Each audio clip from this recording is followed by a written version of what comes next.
Ladies and gentlemen, welcome to the show that's all about speaking your truth, sharing your stories, and sparking the conversations that matter most. I'm your host, Rodney W. Collins, and this is the Speak On It Show. On this show, we dive deep into the thoughts, experiences, and ideas that shape our world. It's a place where voices are heard, perspectives are celebrated, and discussions are not just encouraged, but cherished. Whether it's culture, politics, personal growth, or just life's everyday adventures, we're here to explore it all. We've got engaging interviews, thought-provoking discussions, and sometimes we might even stir the pot a little bit. Speak On the Show is where we challenge the status quo, celebrate diversity, and engage in conversations that make us think, laugh, and grow. So get ready to be inspired, get ready to connect, and most importantly, get ready to speak your truth. Without further ado, let's jump into today's episode. It's time for the Speak On It Show with your host, Rodney W. Collins.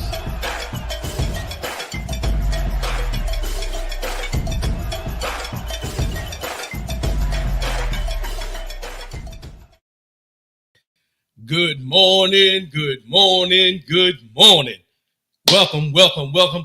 I am Rodney W. Collins, and this is the Speak On It Show. Thank you for tuning in. First and foremost, giving honor to God who allows me to come at you in this manner on a weekly basis. Every Saturday morning, 10 a.m. Eastern, 7 a.m. Pacific, here on the Rodney W.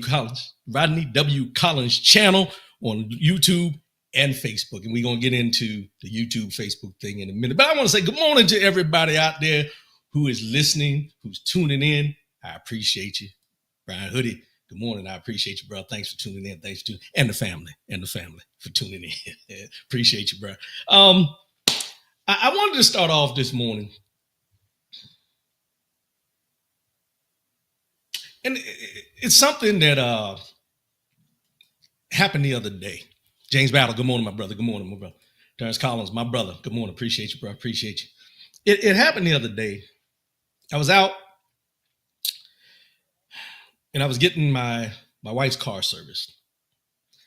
And I dropped the car off, went to get something to eat. And as I was leaving to go back to the shop, I noticed that there was a homeless person laying on the street. Now, mind you, here in Las Vegas, you see homeless a lot of different places and everything. But normally I don't pay attention, but I just happened to glance over and I noticed that the person was laying on the ground, but they weren't on the curb. They were laying by the curb, but in the street, if that makes sense to you. You know how the curb is here and over here you got the grass and everything, but over here is the street.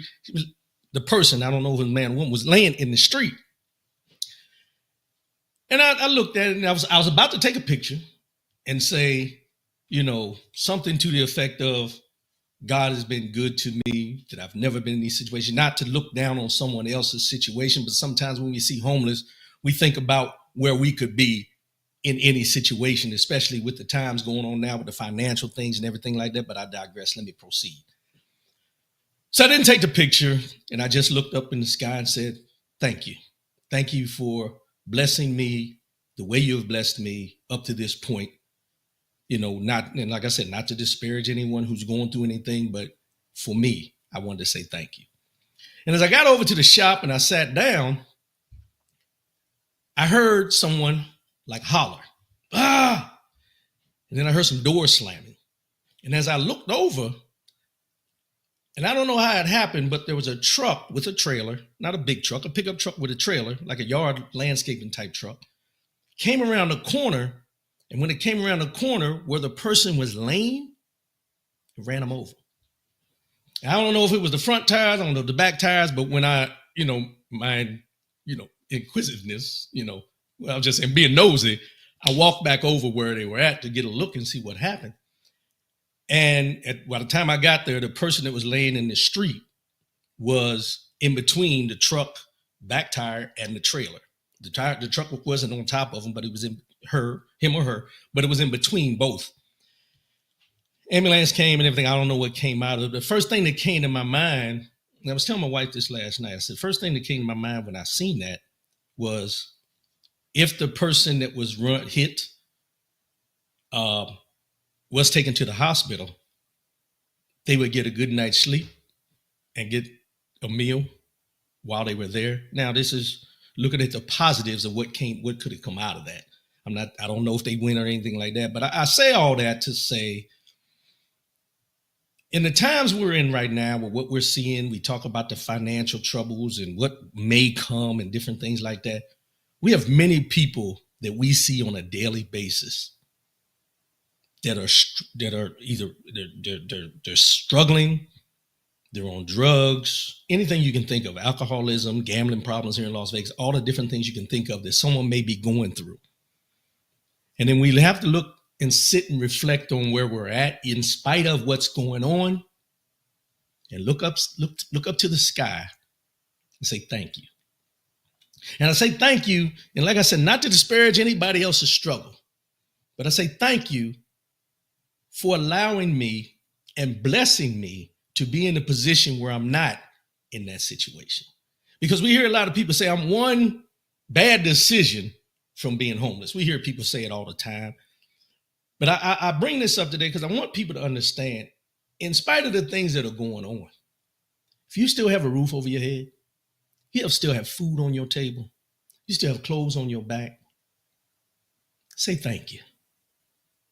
Be blessed and understand the blessings that are bestowed upon you, that in this time, and even if we weren't going through what we're going through right now with the market and all that kind of stuff, you have to understand that you've been blessed to be able to have a roof over your head, clothes on your back, food to eat, and so on and so forth. Don't take it for granted. And that's what I learned in that moment when I seen this situation happen. Do not take anything in this life for granted. You know, they always say the same people you see going up will be the same people you see on your way back down. Hold on to the blessings that God bestowed upon you. And if you can't, reach out and help those that you know may be struggling, family members, friends, man on the street, man or woman on the street. We tend to judge by what we see, but we don't know the backstory on how they got there. Be thankful for what you have. Don't take it for granted. And stay prayed up. It's the best I can tell you. Stay prayed up. But we're going to go in and get into this. Let's go ahead. Let's roll.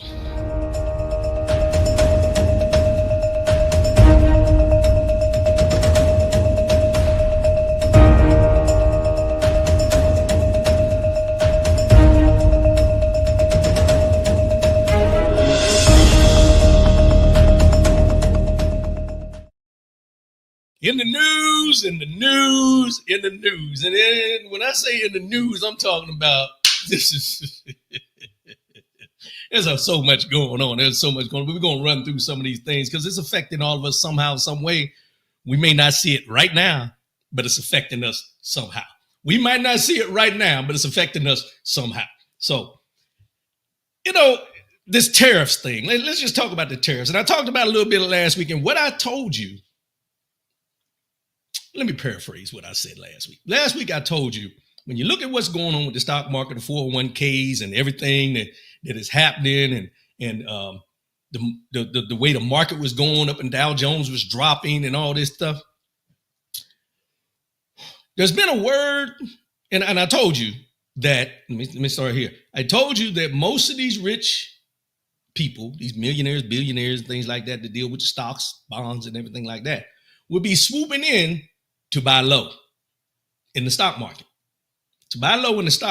And that's what they did. Now what they're saying, what they're coming out and saying in reports is that there's a chance that this tariff thing and the way the Dow Jones was and everything may have been market manipulation by the president and his friends that got money. Reggie P. Rome, my brother. Good morning. Appreciate you.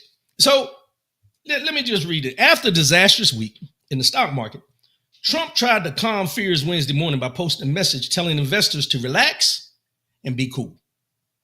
Hours before he announced a 90-day pause on most of the tariffs that caused the market to tank.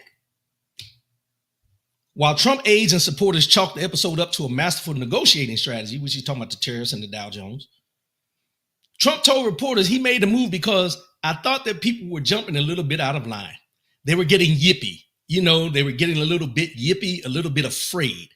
You messing with my money. Let's go here. People with 401k, you were messing with my money. Yeah, I'm going to be a little yippy. I'm a little bit afraid.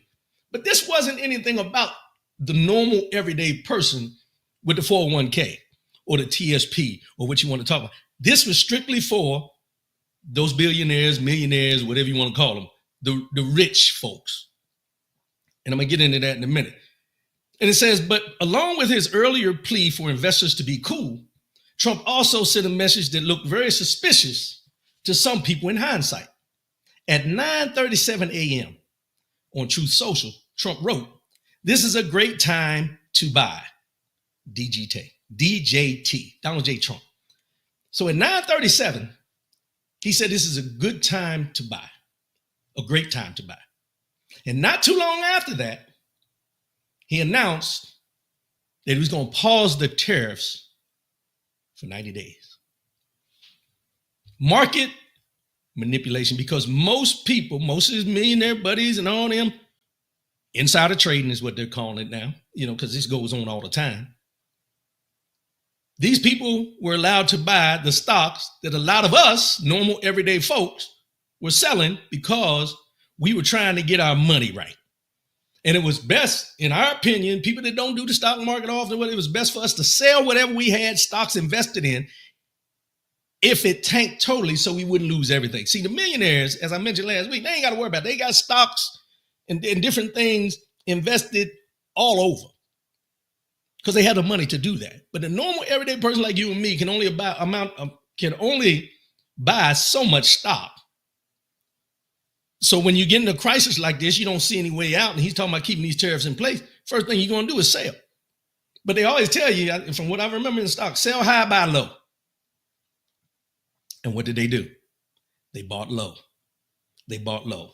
And then Trump brags in the Oval Office that his billionaire pals made a killing in stocks after he pulled the plug on tariffs. President Donald Trump gleefully recounted how much money his billionaire pals made on the stock market after he suddenly suspended most of his worldwide tariffs. Stocks zoomed Wednesday after Trump pulled the plug on the tariffs.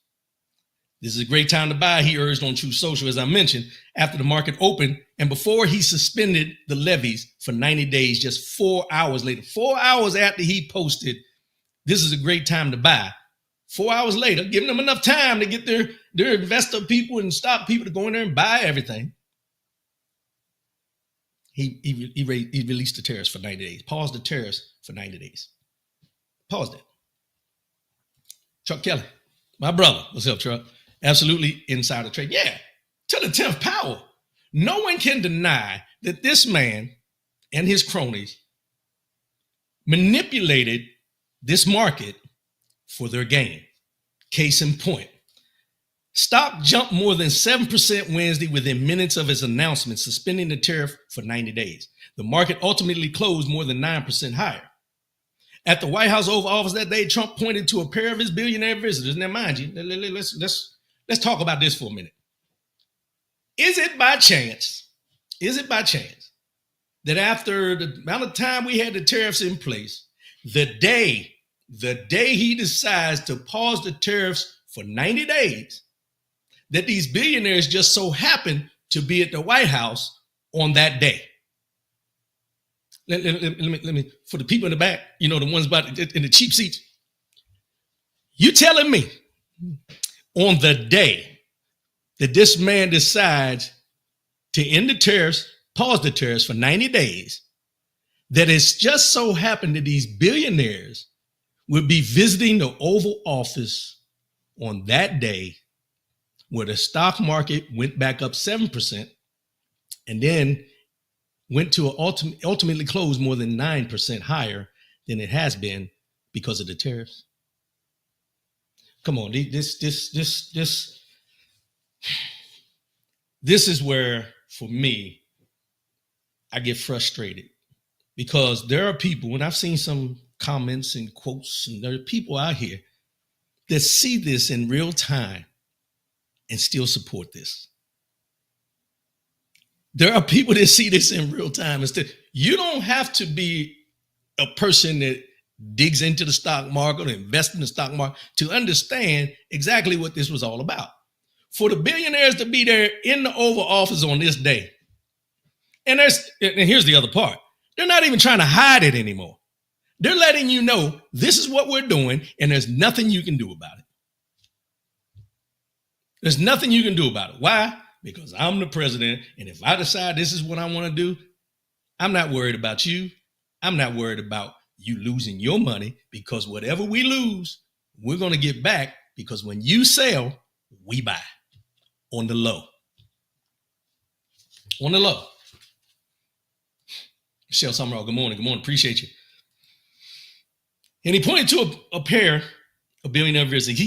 And he pointed at and said, he made 2.5 million and he made 900 million. That's not bad, Trump said, pointing to financial investor Charles Schwab and then NASCAR team owner Roger Penske. The men were part of a visiting guest contingent of mostly racing notables. Yeah, right. Yeah, right. Schwab is estimated to be worth, okay, let's back up for a minute. Remember I talked about in the beginning, the homeless person I seen on the street? Then let's send a prayer out for that person, because we don't know what may have happened. But remember I talked about that. Charles Schwab is estimated to be worth $12.9 billion. And Penske is estimated to be worth $5.6 billion.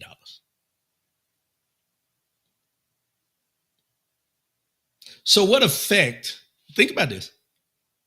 Schwab made 2.5 million off the stock market in 4 hours. Let's be real. In 4 hours. Once the tariffs were paused for 90 days,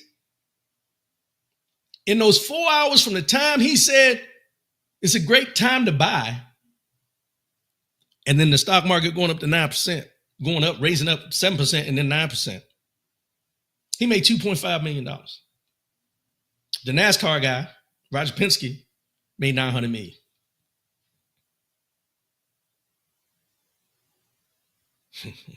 Bloomberg reported that Wednesday was the best day ever for billionaires as the world's wealthiest people raked in $304 billion as the markets rocketed back up. $304 billion for the billionaires, excuse me.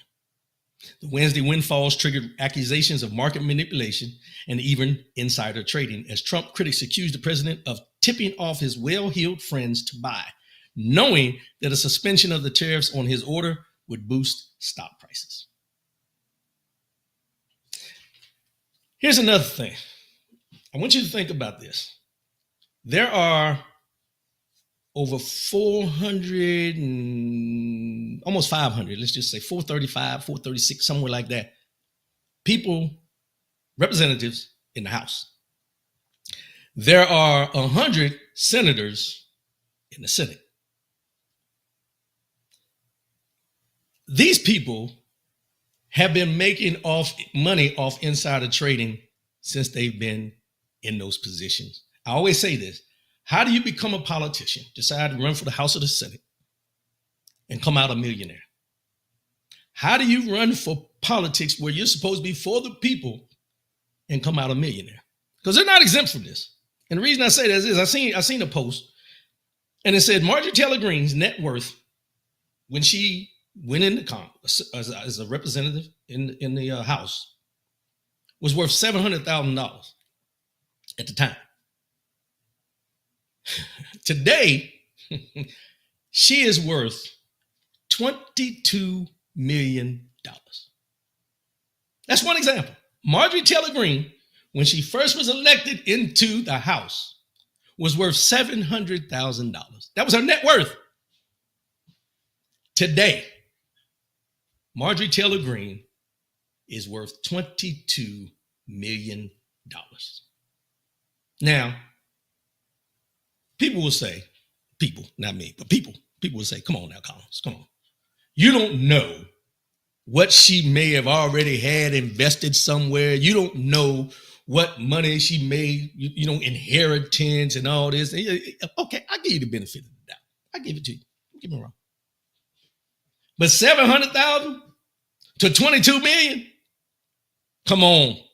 I was born at night, but it wasn't last night. Insider trading has been going on in the House and the Senate forever. Let's just be real. It's been going on forever. They get the inside track on what's going to dive, what's going to happen, what's the best stocks to buy at the time, all these different things. And the thing is, when I seen this thing on Marcella Green, I didn't write it down, but she was investing in things like Amazon, the normal everything, Dell products, the normal everyday things that we buy is what she was buying. Why? Because it was low. Because the stocks had dropped to a low. So that's the best time to buy is low. Sell high, buy low. I've always heard that. I don't know a lot about the stock market, but I'm just telling you what I know to be true. $700,000 to $22 million. So when y'all hear me say, Rodney W. Collins is going to put his name on the ballot, it ain't because I'm trying to do that. Let's be clear. Oh, $22 million. Oh, yeah. But that ain't why I'm trying to run. I'm trying to run to make a change. And I'm sure there's some people in the Senate and the Congress that ran to make a change. However, once they got in there, it changed them. I'm not that guy. So if you ever see me on the ballot, just know. If you know me, I'm not in there to make that $22 million. Be nice. But I'm in there for the people, my constituents. And I stand by that. But I want to, I stand by that. I want to get into this, man, because this was in the news too. And this dude, man. So this, let me make it a little bigger so y'all can really see what I'm talking about here. This, I have to laugh. This is the portrait, the painting of President Barack Obama that was in the White House. And and I didn't write it all down, but there's a certain entrance in the foyer where they put former presidents' pictures and everything. And President Obama, this is where his picture was at the time. Now, every president is allowed to move things around here and there, put different pictures in different places, but it's the hall where you acknowledge former presidents. This week, Donald Trump took President Obama's picture down, moved it somewhere else, and put the picture up of him when he allegedly, I'm gonna keep saying allegedly, got shot in the ear. He held his fist up with the ketchup. Excuse me, with the blood.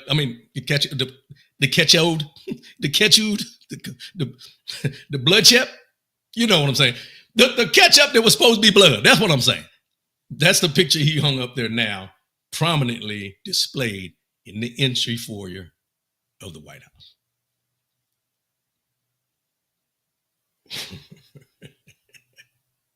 The hate is real, y'all. The hate is real. The hate is real, and the ego is more real. It's just, what can you do? What can you do? This dude, there's no words, man. And I understand you have the option to move things around, but this, I seen the picture this week too, and I'm gonna digress a little bit, but I also seen the picture this week where they showed Donald Trump's ear that he supposedly got shot with the AR-15 that we all know that ear probably would have been about, let me show you, about down here if he really got shot, because it would have took that off. But they had the picture of his ear beside the picture of Evander Holyfield's ear, where Mike Tyson bit him. Remember when he bit him? And they said, Evander Holyfield's ear got more damage from Mike Tyson's teeth than Trump's ear got from an AR-15 bullet. I don't make this up. I just read the stuff. I just read the stuff. But y'all make your own decision. But if a bite mark can do more damage than a bullet, I'm just wondering. I've shot AR-15s in practice, in training and stuff like that. Nah, bro. Nah. You can't convince me. You cannot convince me that man was shot. You can't. I don't care what you say. You can't convince me. But let's go. Let's move on. This is an article I found from back in 2018. And it was on Sky News. And the article was listed, what's behind Trump's desire for a military parade.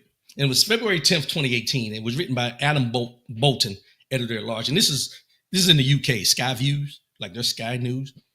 The French establishment has a fondness for public military ceremonial, and it does it well.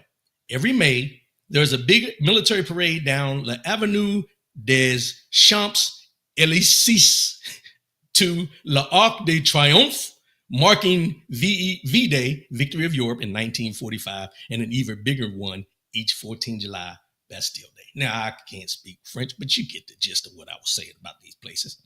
And it says here, and I want to put this up, after sitting through the 2-hour Bastille Day parade in Paris as the guest of President Macron, President Trump was so impressed that he wants a parade in Washington, D.C. to top the French and demonstrate U.S. military might to audiences at home and abroad. Apart from France, many Americans noted that Russia, I want you to listen to this, many Americans noted that Russia, China, and North Korea go in for big parades of military hardware. They are most common in countries which have totalitarian governments or are headed that way. Totalitarian governments or are headed that way. Now, this was from 2018. Let's bring it to current day. Donald Trump is planning lavish military parade on his 79th birthday as economists warn of recession reports. June 14th, 2025 is where they're saying a projected parade is supposed to happen to honor President Trump's 79th birthday and show our military might, like the totalitarians do in Russia, China, and North Korea. Because what they do in France is to recognize victory in Europe in 1945 and Bastille Day. But he wants to do it because Putin does it, Kim Jong-un does it, and so does Xi Jinping, China. Trump's previous attempt to organize a grand parade in 2018 was called off due to its $92 million price tag.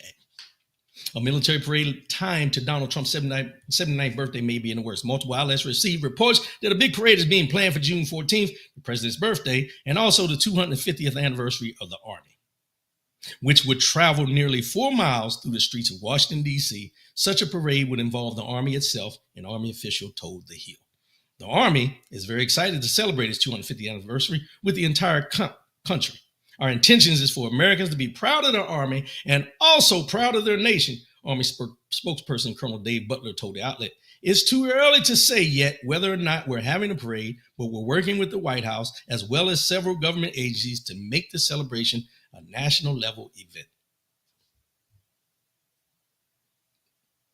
Let's go back to the price tag. $92 million. $92 million because he was so enamored with what went on in France. But this is what he wants. This is what he wants. He wants to be like Kim Jong-un in North Korea. This is what he wants.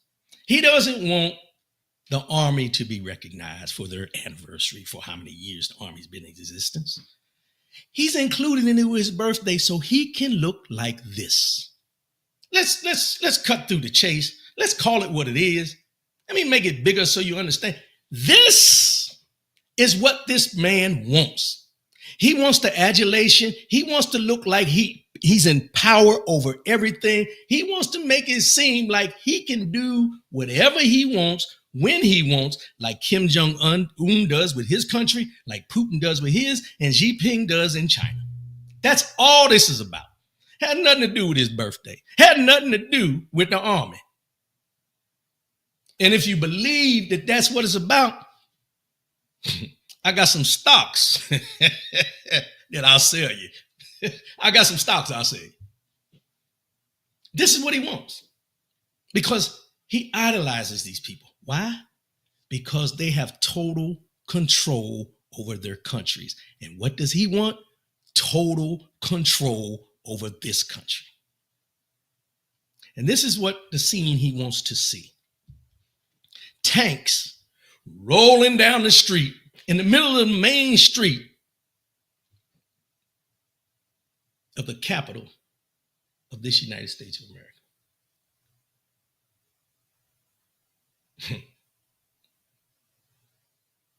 I would say, this is what the article says, I would say it's at its early stages. Yes, Trump officials have reached out, Muriel Bowser said, adding that it isn't necessarily a military parade.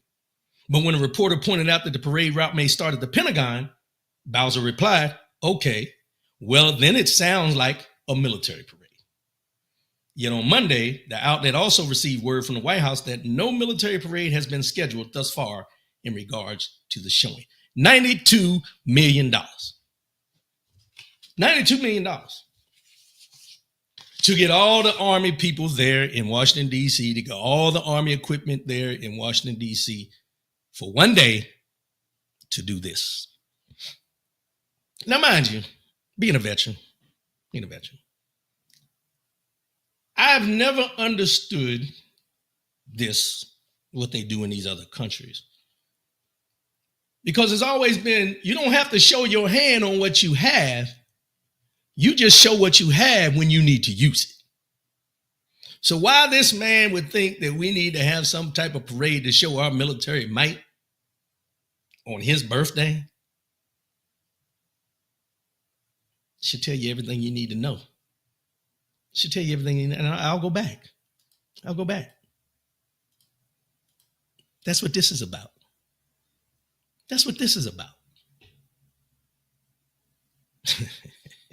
See,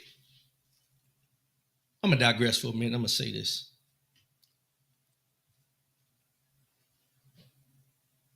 If you listen to rap music long enough,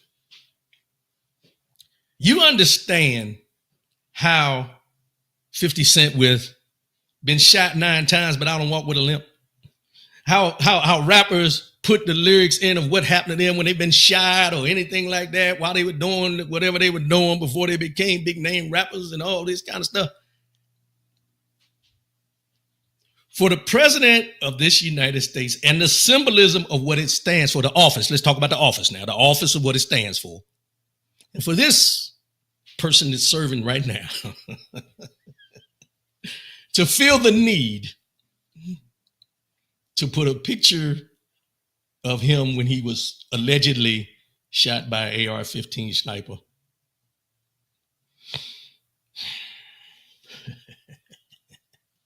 You can't make this up, people. You can't. Reggie P. wrote, monkey see, monkey do. I wouldn't even call them monkeys, bro. I wouldn't even call them monkeys. Oh, Lord. You know, I look at these things that are going on and what happens with a lot of these things that this person is doing. And you have to ask yourself, well, I ask, how insecure with yourself do you have to be that you feel the need to put a picture up when you allegedly was shot, remove a picture of one of the most celebrated, I'm going to say the most celebrated, you agree to disagree or whatever. Barack Obama is one of the most celebrated presidents that this country has ever had.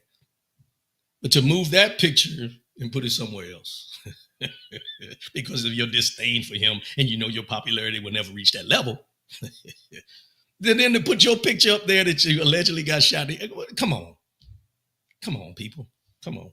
This person has never had any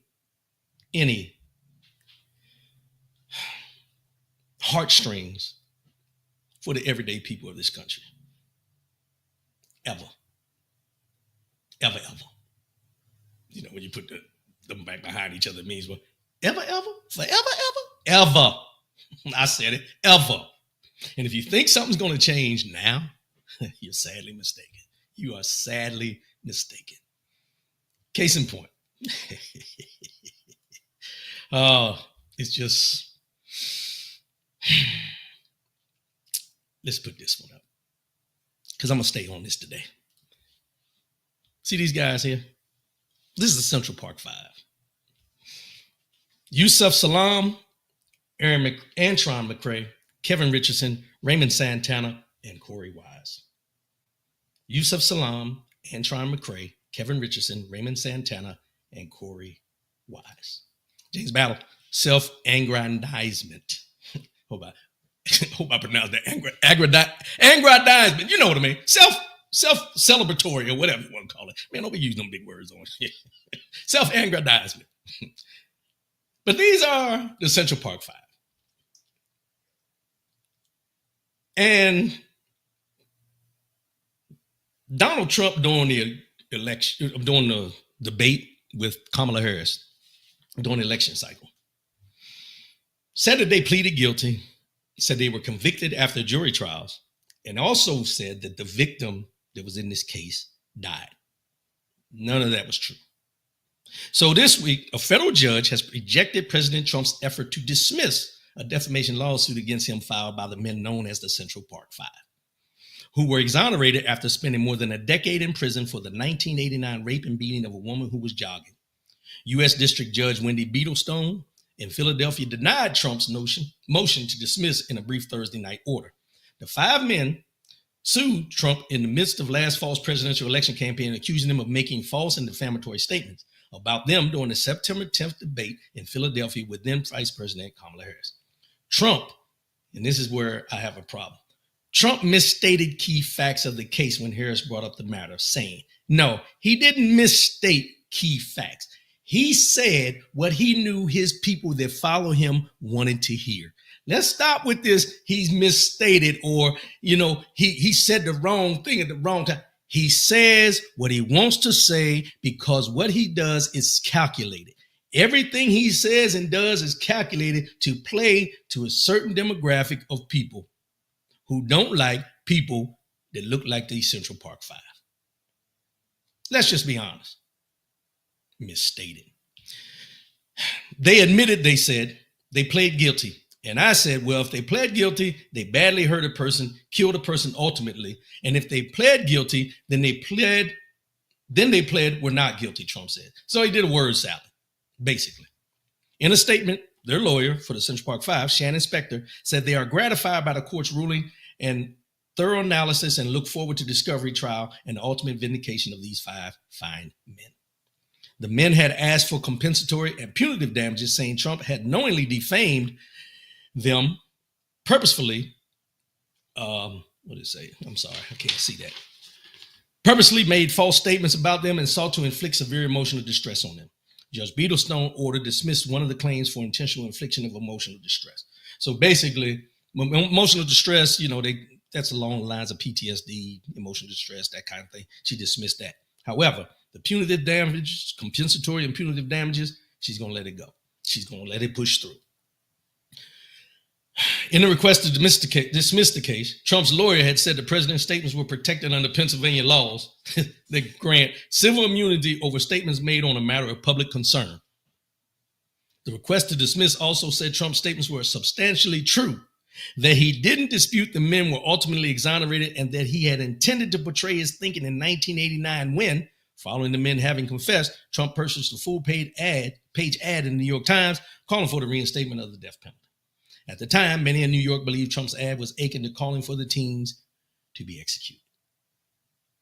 Now, let me go back for a minute. Let's go back here. It says Trump's lawyers had said the president's statements were protected under Pennsylvania laws that grant civil immunity over statements made on a matter of public concern. Have you seen in the news where there's, and I think he's a student at Columbia University, I think. And the judge has allowed them to deport him. They're allowing the Trump administration to deport him because he has spoken out against Trump and Israel attacking Palestine. So the court says, yeah, y'all can deport him because they identified this man as a terrorist threat, because he's speaking against the government. But when Donald Trump says something about these five, it's in a matter of, let me get it right now, matter of public concern. This case was back in 1989. 1989. But it's a matter of public concern when he spoke out about them. See how those scales we see in the hands of Lady Justice aren't even. So we'll watch this to see where it comes out, see how it turns out in the court, not public opinion, but in the court of law, which is where it should be. I don't know why my camera's not focusing right now. What's going on here? The 5 men had been teenagers when they were accused of rape and beating of a white woman jogging in New York City's Central Park. The 5, who are Black and Latino, said they confessed to the crimes under duress.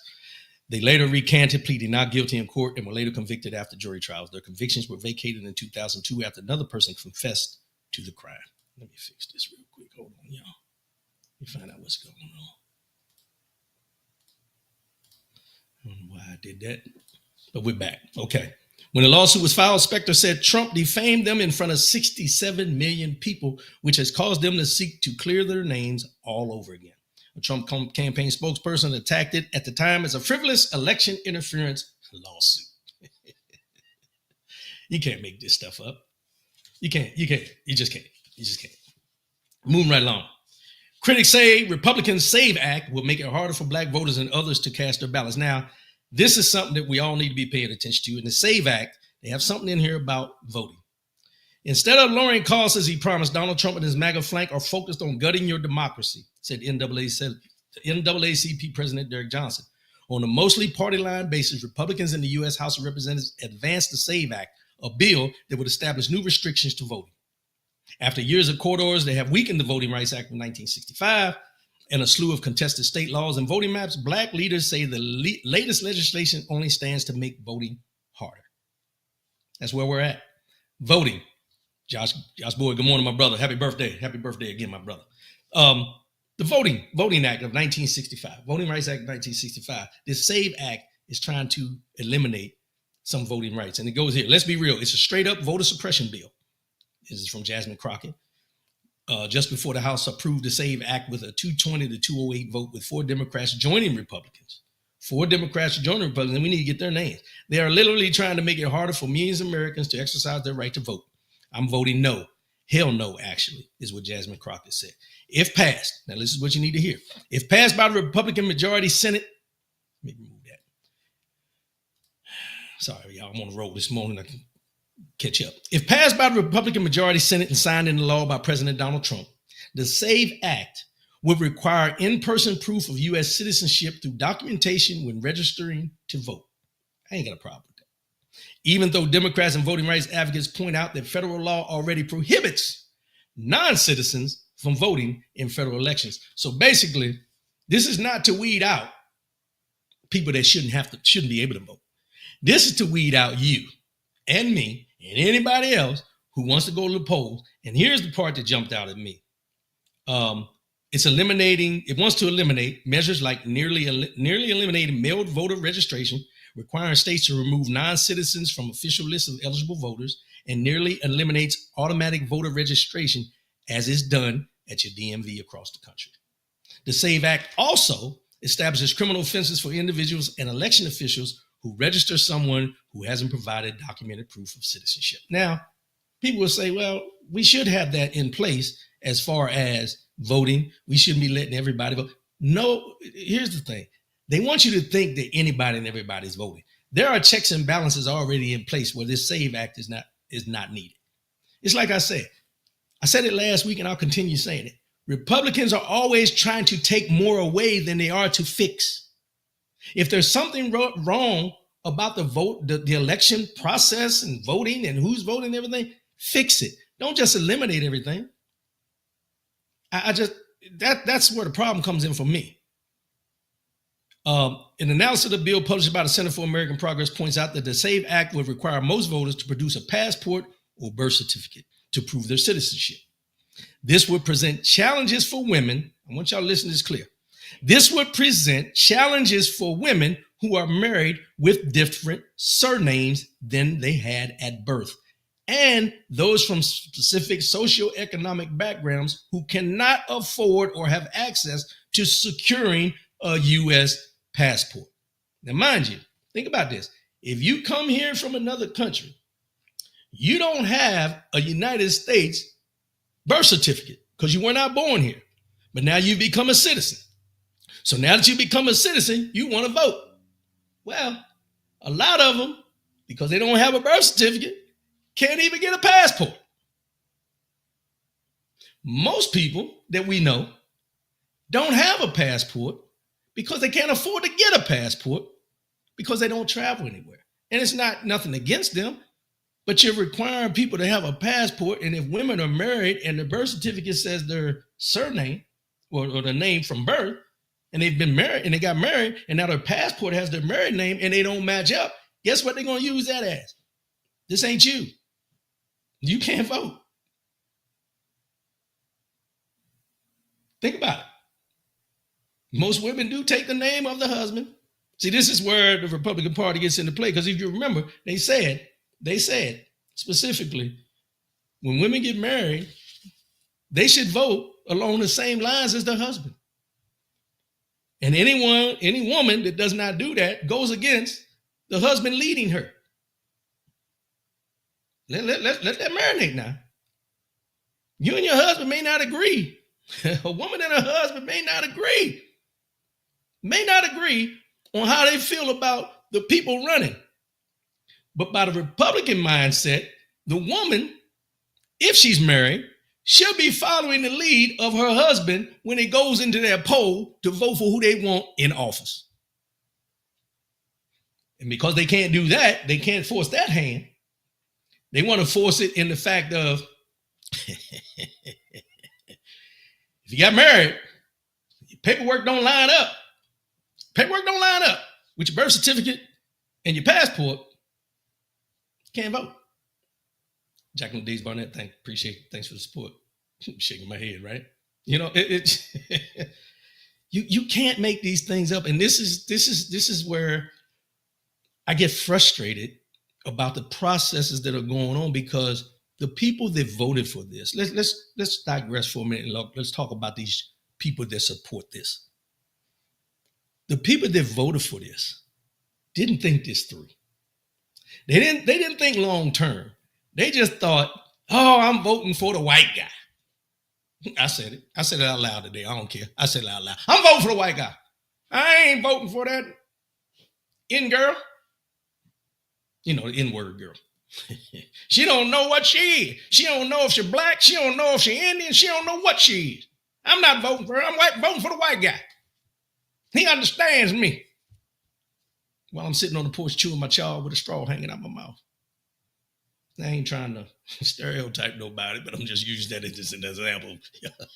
y'all bear with me. But this is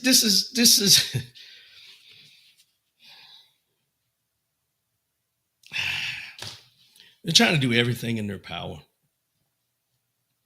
to suppress the vote, to not have people go to the polls to voice how they feel about the way this country is going and who they want to lead us into the future, is what it comes down to.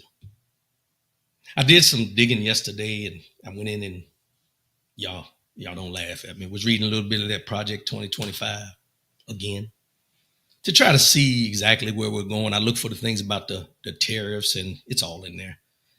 You know, talking about China, and China's our biggest adversary when it comes to trade and all this kind of stuff. But you didn't just put tariffs on China, you put it on everybody.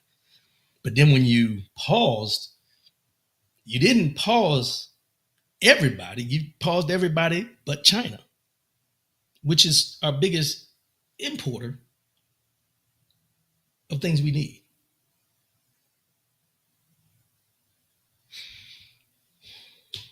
I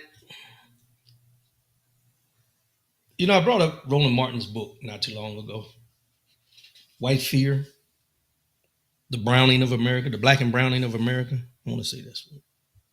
Yeah, I ain't going to grab it today, but it's down there. But it lines up with everything he wrote about in his book, about what's going on and what's happening, because white men in this country, white men in these positions of what they think is a power and authority, are afraid of losing what they have. And they think by eliminating stopping the freedoms of the black and brown people in this country gives them more power. The collateral damage is the white folks that look like them, the white folks that are like them, that didn't vote for them. They just look at them as collateral damage and figure eventually they'll come back on the side. They'll come back on this side because they ain't gonna be able to take the pain. They won't be able to deal with the pain. They'll come back. Case in point, judge will halt Trump administration from ending humanitarian parole for people from 4 countries. Remember, a couple of weeks ago, I talked about they wanted to end on April 24th the permits for the 500,000 Cubans, Haitians, Nicaraguans, and Venezuelans that came here under an order that President Joe Biden passed that said that people coming here, if they got here, they had somebody to meet them here, they were able to come here. They gave them, I think it's supposed to go till 2027 or 2029. I can't remember the exact date, but Trump got in there and said he's eliminating as of April 24th. They all had to go. Permits were canceled as of April 24th. Well, a judge just came in and stopped that. See, that tells you exactly what this is doing. The black and browning of America. They want to bring white Afrikaners in here from South Africa.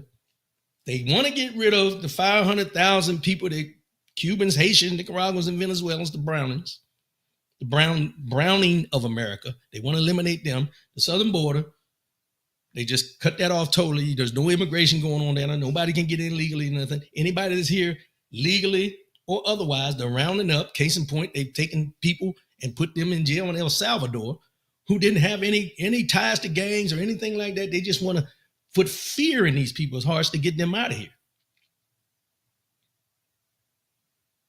But the judge said no.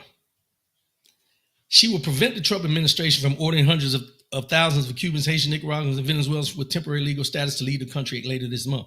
The ruling is a significant, although perhaps temporary, setback for the administration as it dismantles Biden-era policies that created new and expanded pathways for people to live in the United States, generally for 2 years with work authorization. U.S. District Judge Indira Tawani said she would issue a stay on an order for more than 500 Cubans. The permits were to be canceled April 24th.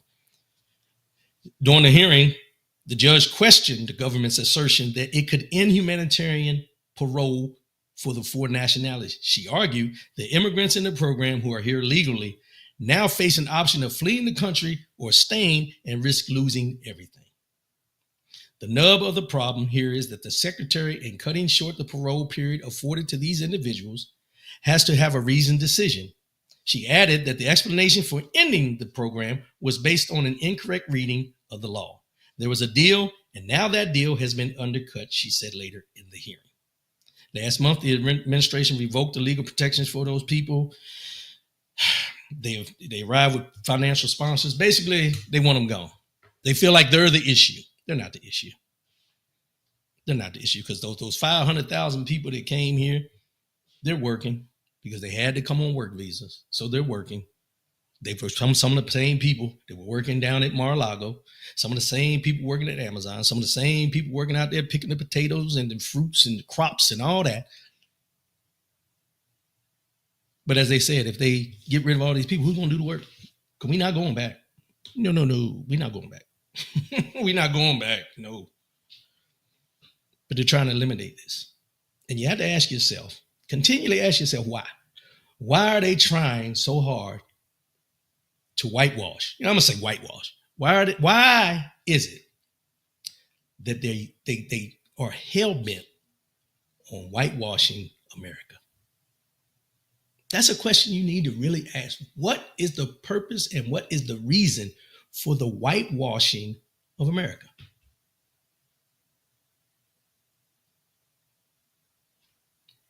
And they haven't really dug into Project 2025 and what they're trying to do to the African-American blacks in this country as of yet. DEI is just scratching the surface, y'all.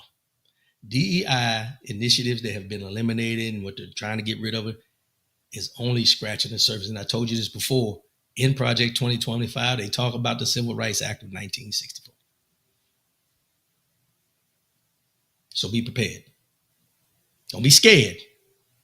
Be prepared for the things that are going to come once they start digging in deeper. Because now the big push is on immigration. Then it's going to come back to us. Be prepared, but don't be scared. So I talked about this probably about a month ago, give or take.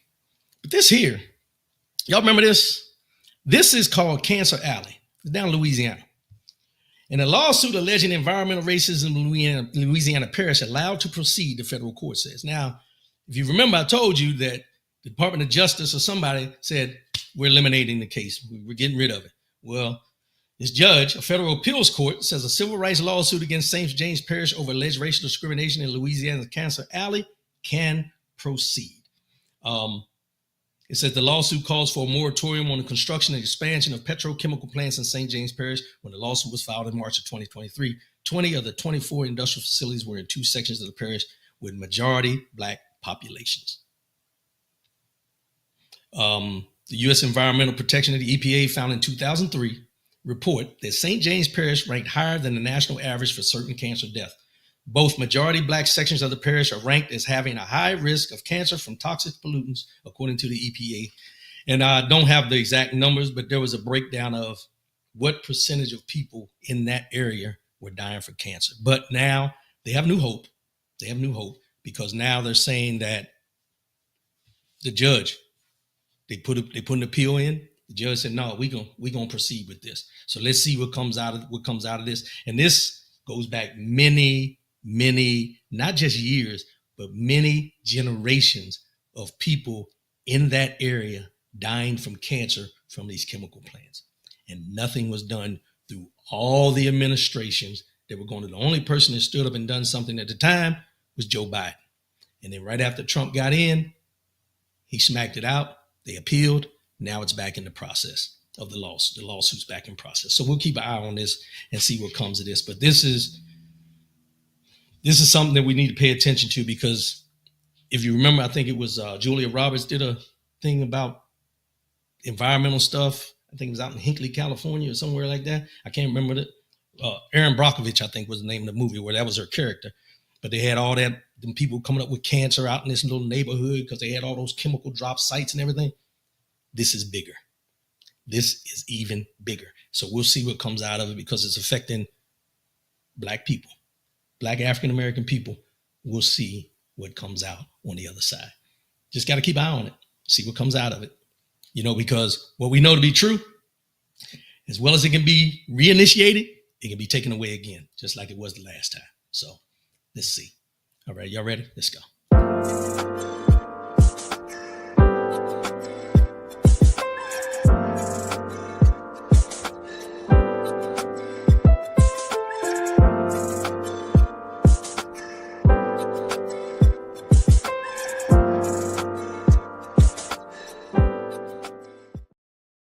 Mind, body, and soul. Mind, body, and soul. This is the segment. This year, 2025, is the 3 Ps: purpose, power, and possibility. With purpose, I align my actions. With power, I claim my strength. And with possibility, I embrace the endless opportunities life has to offer. The 3 Ps: purpose, power, possibility. The 3 Ps. All right. So today's mind, body, and soul. Today's mind, body, and soul comes from a song that played on my Pandora about a week and a half ago. And I've heard it before, but it hit really hard when I heard it just recently. And it's by the Williams Brothers, and it's called Count It Victory. Count It Victory. And there's in the chorus of this song says, I've seen too many victories to let defeat have the last word. I've seen too many victories to let defeat have the last word. Now, last week, I touched on the thing about dancing in your storm. Dancing in your storm. They're going to come, you dance through it. Don't sit there just because you ain't got an umbrella, dance through it. But this week, I want to talk about your victories. There's times where, and I mentioned this last week, where things come along and we get so caught up in what's happening now that we don't pay attention to the goodness that has brought us this far to be able to even deal with what's happening.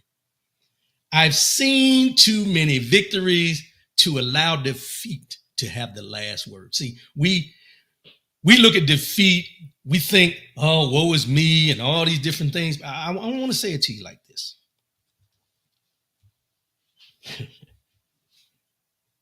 I want you to think back. I want you to think back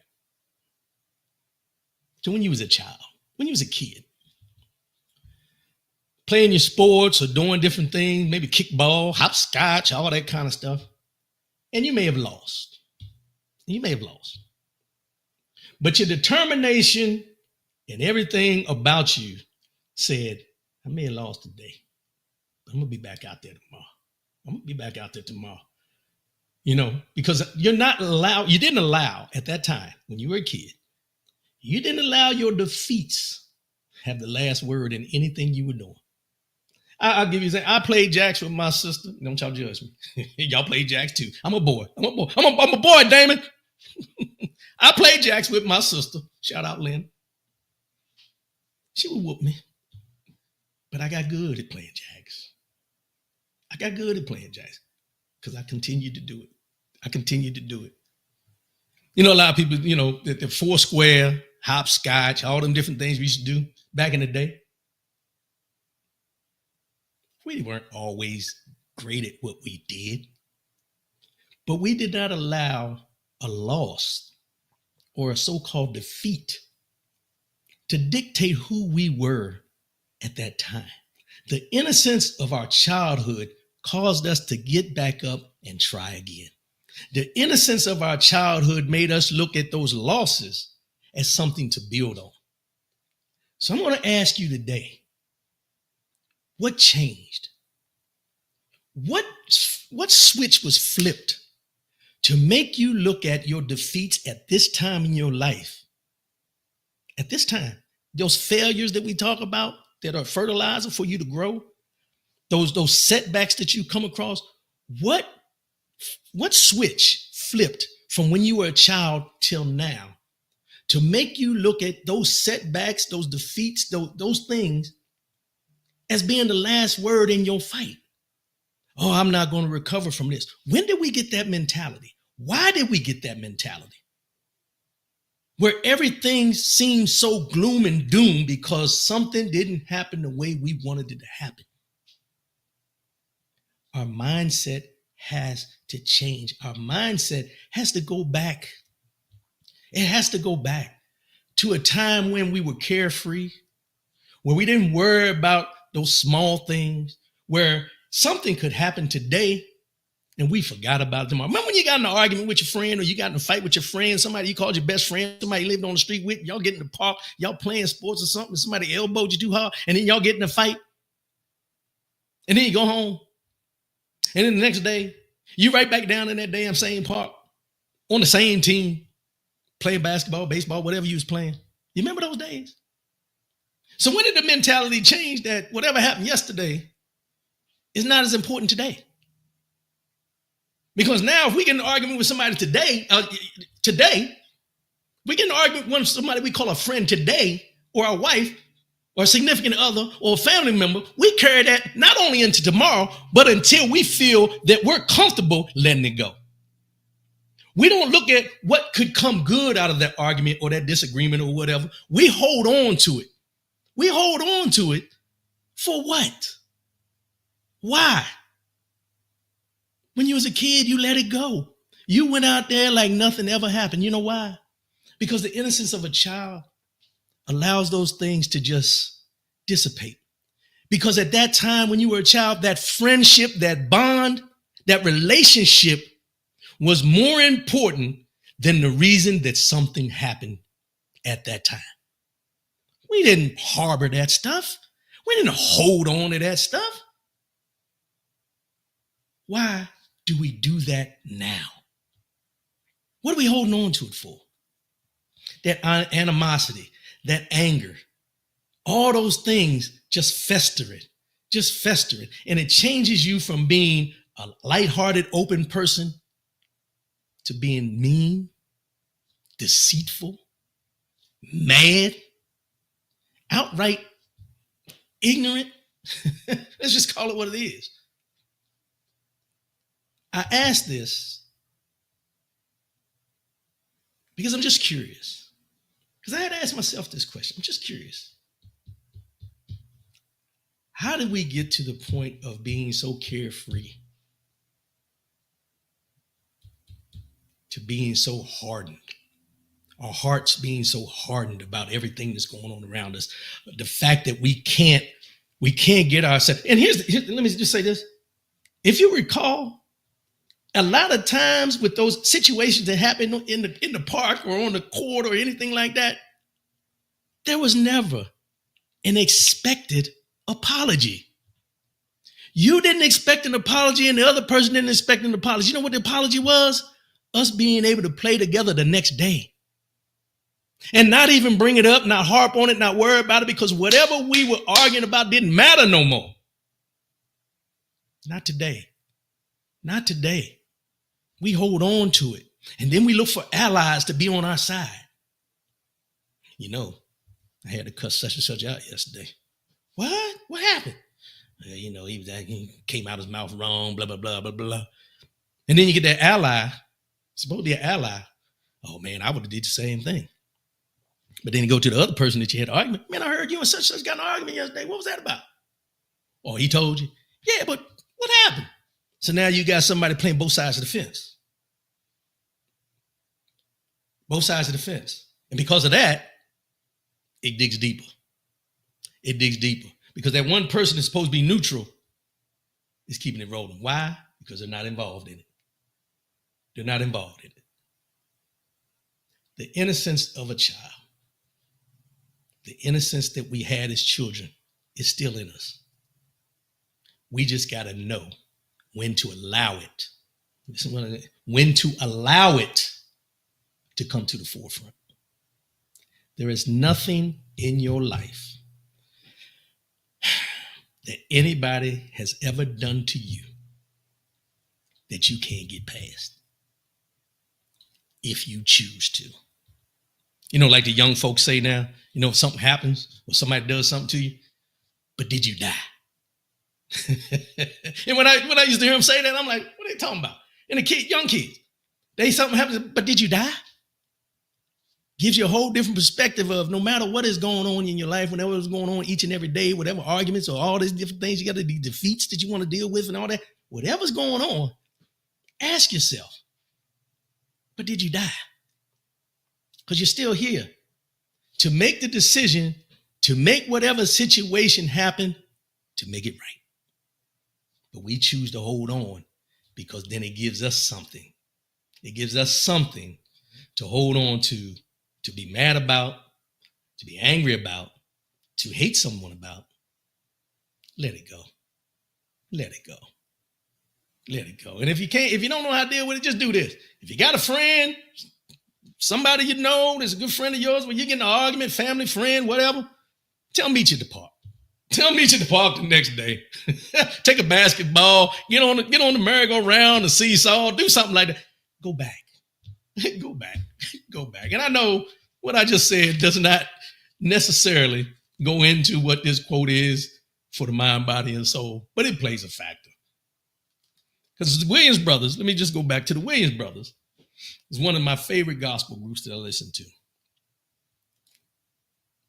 I've seen too many victories to let defeat have the last word. And that defeat being the last word is the fact that you can fix anything that you want to fix if you want to fix it with whoever and whatever has happened.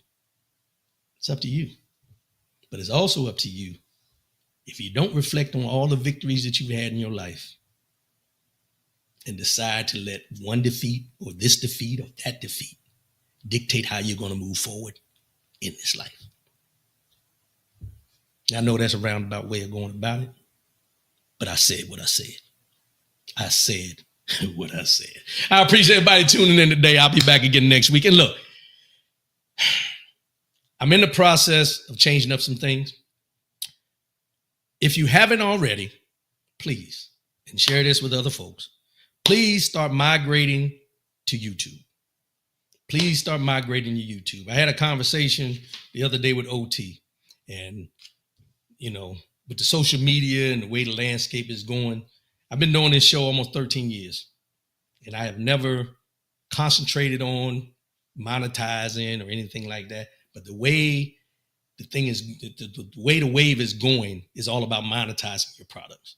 I don't want to have nobody own this. I want to own it, but I want to get into trying to see if I can monetize what we got going on. I'm not asking for any money from you. I'm not asking for any money from anybody. But by going to YouTube and me posting these on YouTube and doing YouTube more than Facebook, on YouTube, the more likes, the more watches, those type of things. I'm still trying to learn it. Y'all bear with me. But I want everybody, if you haven't already, subscribe to the page on YouTube, the Rodney W. Collins channel on YouTube. Go there. Once I see the people migrating, then we're probably going to eliminate going on here, YouTube. But what I'll do is post it on YouTube after the fact. I'm not doing Patreon where I got to charge you to get in. YouTube is free. All you got to do is sign up, like the page, and you'll see it every time it comes up. All right. So I appreciate everybody tuning in. As I always say before I sign off, love yourself, love one another, keep your head up, and most definitely, keep your faith in God. I'll see y'all again next week, and I'm out. I'll holler. Peace.